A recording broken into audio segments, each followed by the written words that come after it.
আসসালামু আলাইকুম, welcome back to my page Tania কিচেনে সবাইকে স্বাগতম জানাচ্ছি। আর আজকে নতুন আরও একটি রেসিপি নিয়ে আপনাদের সামনে হাজির হয়েছি। এটা হচ্ছে আমড়ার আচার। আর আমরা শেষ হয়ে যাবার আগে আপনারা কিন্তু এটা খুব সহজে এবং ঝটপট আর অল্প মশলায় কিন্তু বাসায় তৈরি করে নিতে পারেন। তো চলুন কথা না বাড়িয়ে মূল রেসিপিতে চলে যাই। আর আমড়ার সিজনে যদি এরকমভাবে একবার আমড়ার আচার করে খাওয়া নাই যায়, তাহলে কিন্তু অনেক বড় একটা মিস্টেক হয়ে যাবে। তো চলুন আমরা মূল রেসিপিতে চলে যাই। তো এখানে আমি কিন্তু 5-6টার মতনই আমড়া নিয়েছি। আর এই আমড়াগুলোকে আমি সুন্দরভাবে একটু ছোলাটা কিন্তু একটু বেশি করে ফেলেছি, না হলে কিন্তু টক টক ভাবটা থেকে যাবে। তো আমি ভালো করে ছিলিয়ে তারপরে ধুয়ে পরিষ্কার করে রেখেছি।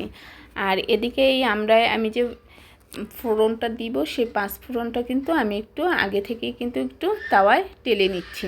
আর সাথে আমি এক্সট্রা কিছুটা জিরা ব্যবহার করেছি। তো এই জিরা দিয়ে এই 5 ফোড়নটাকে একটু আমি হালকা করে ভেজে নিচ্ছি। তো এটা যদি আগেই ভেজে নেওয়া যায় তাহলে কিন্তু এটা একবারে মচমচে একটা ভাব হয়। তো এটাকে আমি সাইডে তুলে রেখেছি, আর এটাকে আমি কিন্তু গুঁড়া করে নিব।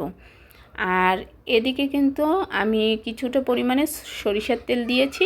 আর এখানে আমি 7টা কোয়ার মতো আমি এখানে রসুন কোয়া ব্যবহার করেছি।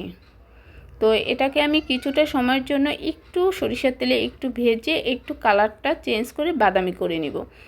আমি এটাকে বেশি সময় ভাজবো না, আর তাহলে কিন্তু কালারটা একেবারেই কালো হয়ে যাবে। তো এ পর্যায়ে যখন ভাজা হয়ে এসেছে আমার রসুনটা, তখন আমি এই ধুয়ে রাখা আমড়াগুলোকে